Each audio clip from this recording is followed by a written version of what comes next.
দুই দিক থেকে তিন দিক থেকে 10-12 জন আর অজ্ঞাত 5-6 জন সন্ত্রাসী GI5 দা কিরিস বিভিন্ন অস্ত্রসজ্জিত দেশীয় অস্ত্রসজ্জিত হইয়া তার সাথে হামলা করছেন করে তারে অত্যন্ত মর্মান্তিকভাবে শরীরের এমন কোনো জায়গা বাকি রয়েছে না যেটা GI5 দার সেদ অস্ত্রশস্ত্র দিয়ে আঘাত করছে। আমরা খবর পাইয়া রাত 10টার সময় খবর পাইয়া উদ্ধার করিয়া লইয়া গেছি আইসি উসমানী মেডিকেল কলেজও।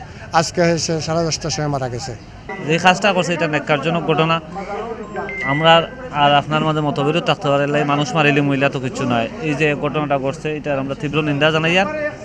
আর যে মারা গেছে তার জান্নাত সাইয়ার, আল্লাহ তার জান্নাতের উচ্চ মাকাম দান। তার নাম হইল শানোর মিয়া, তার বাপুর নাম হইল ফিতামিত থেরা মিয়া, তার বাড়ি হইল বীরমঙ্গল, মোগলবাজার ইউনিয়ন 7 নম্বর ওয়ার্ড। এই যে পৈশাচিক ঘটনা আমরা দৃষ্টান্তমূলক শাস্তি যারা অপরাধ করছে এরারে আইনের আওতায় আনিয়া দৃষ্টান্তমূলক এবং উপযুক্ত শাস্তি দেব এবং এলাকার শান্তি শৃঙ্খলা বজায়ের ক্ষেত্রে আমরা আশা করব আইন শৃঙ্খলা বাহিনী যথেষ্ট তৎপর থাকবো। আর যেন কোনো অপ্রীতিকর ঘটনা আমরা এলাকাত না ঘটে এইটাই আমরা চাই। আর ঘটনার পরে গিয়া আমি এই জিনিসটা দেখছি যে রোডের মধ্যে তার গাড়িটা ফেলাই এবং রক্তাক্ত অবস্থায় কিছু কিছু জায়গায় রাস্তার মধ্যে ফেলাই।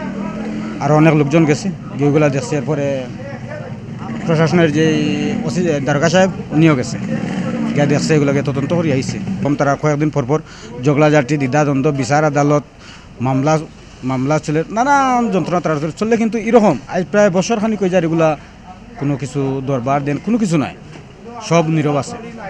হঠাৎ করে এই শুক্রবার রাত্রে মানে 10:30-11 এরকম হইব থেরাপির পরে আমরা বাজারে আসলাম, খবর পাইছি হঠাৎ করে যে শানুরে খুঁজতে রাত্রে দাদি সেদাইয়া এই গেলবেনাইজ পাইপ দিয়ে বাড়িয়া হাত পা ভাঙ্গিয়া ফালিয়া গেছি। তখন আমরা বাজার থেকে দৌড়িয়া গেছি, গিয়া দেখছি রক্তাক্ত অবস্থা, তার গাড়িও রোডও ফালাই। এই তো এই মুহূর্তে দেখলাম যে তার হাতে মাথায় পায়ে দুনো হাত দুনো পায়ে তার অস্তিত্ব নাই, মাথার অস্তিত্ব নাই। হয়তো এখনও খোলা আছে, এই যে মুরগি এখন খোলা আছে। ঘটনা যেদিন ঘটে এটা তো আমরা ধারণা যেটা এটা পূর্ব শত্রুতার জের ধরিও তারার মাঝে একটা মসজিদ সংক্রান্ত একটা বিরোধ আছে। একটা অনুমান করা যায় যে সম্ভবত ও বিরোধটারেও কেন্দ্র করিয়া এই অনাকাঙ্ক্ষিত ঘটনা ঘটছে।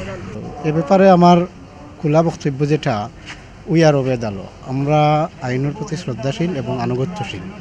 আমরা এলাকাবাসীর পক্ষ থেকে আমি চাই যে বা যারা এই ঘটনাটা করছে অন্ততপক্ষে তারা যাতে তাদেরকে যেন আইনের আওতায় এনে সুবিচার করা হয়।